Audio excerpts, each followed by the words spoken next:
So welcome to my YouTube channel. That's what we call The Good Life. Now today I'm going to be talking about all the things you can be planting and sowing in the month of May.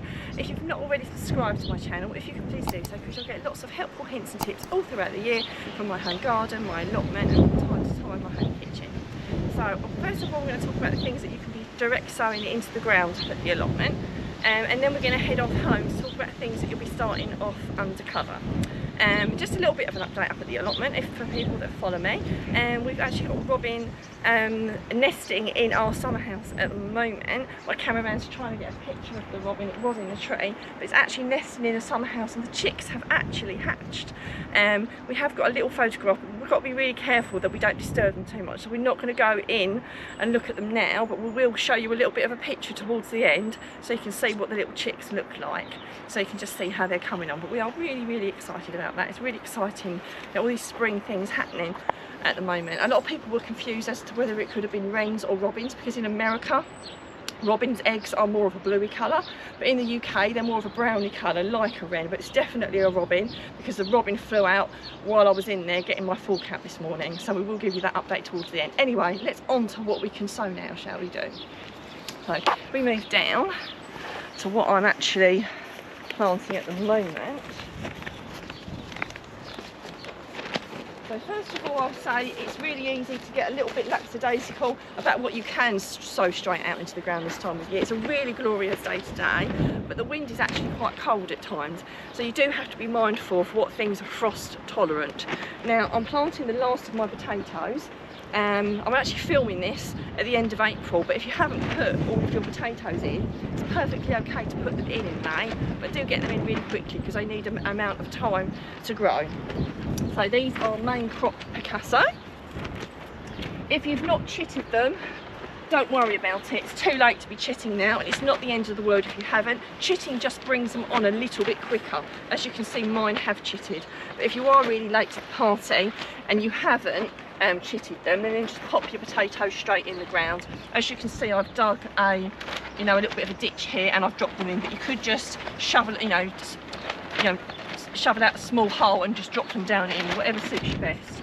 Or of course some people do plant them in pots, but if you've got ground space, it is by far the best way to do it. So I will cover these up later before I go. So what can you be sowing straight into the ground in May? Now, things that I will be sowing straight into the ground in May or coming months will be radishes. Can go straight into the ground now, or into a pot if you didn't want to sow them straight into the ground. Parsnips can be going straight into the ground. Fennel, so Florence fennel, they can be going straight into the ground now. A mixture of lettuces, there's a couple of just curly leaf green and red that I've got there. They can go straight into the ground in May, as can carrots. They can go straight in, and also beetroots will be another one that I'll be sowing in May, together with turnip. And if you've not already started some chard off, chard can be going in too. Now I realise some people might have started these off already, and you can thin them out, or you might have them in module trays that you've started off in a greenhouse. And of course, if you started off, say, some beetroots or some carrots or some lettuce, you could obviously put them out now and plant them out. Don't forget, you don't have to start everything off from seed. I was having a conversation with someone only today, and she does a mixture of both, as do I. She's actually very fortunate to be RHS trained, and she works in a garden centre, and even she says, do you know what, quite often I do pick some of my plants up. So don't feel overwhelmed that you have to start everything off from seed. I will definitely be sourcing my aubergines and my peppers from a trusted supplier, and I will be planting those out at the appropriate time. Now I've told you what you can plant straight out now into the ground, and let's head back home and I'll show you what you can be starting off undercover. So we're now back home, and I'm going to be talking about the things I'm going to be starting off undercover. Now first of all, you can be starting off all your different types of pumpkins and squashes, and also courgettes and cucumbers, so they can be started off. I've already started some off in April, but I will be starting more off in May, so if you haven't started any off already, these are what I've started off. So I've got a selection of different squashes and cucumbers here. I've got a yellow scallop, I've got ambassador courgette, I can't pronounce this one very well, but red Hokkaido, and maybe someone else can pronounce it better than me, dumpling squash. I've got spaghetti squash, I've got Nimrod cucumbers, I've got yellow scallop courgette. I also have potato squash. We did potato squash last year, I really liked it. Harvest moon pumpkin, we've got Lebanese courgette, sunshine squash, Turk's turban, butternut, and also some round green courgettes as well. So I really have to keep a mindful eye on stuff when you start stuff off in propagators. I think I've said this before, these have only been in it a few days, not even a week, and already I've had some germinate really quickly. So I will lift those out like so. And literally this morning, none of these had popped through. I think one of them might have popped through a little bit, but just over the course of a day, like from this morning to this afternoon, some of them have started popping through. I will let them come through a little bit more, and then I will lift them out and they will go in my greenhouse. For the first night or two, I may very well just keep them on my windowsill in the conservatory here, but I will then pop them out into the greenhouse where it will, obviously they'll be protected if the weather's bad. So other things you can be starting off as well are different types of herbs. I've got some tarragon there, I've got some oregano, I've got some basil. You could be starting off some parsley or some coriander. I normally start these off in pots to get them started, and then I'll plant them out a little bit later in the year. As I said, I would tell you that I get much better germination when I do them a certain way, so I'm going to go through roughly how that works for things like peas and climbing beans. I've got a selection of things that I just start off slightly differently. So with like my peas, my climbing beans, my runner beans, my sweet corn and my spring onions, and I've actually just recently got some new season of asparagus pea.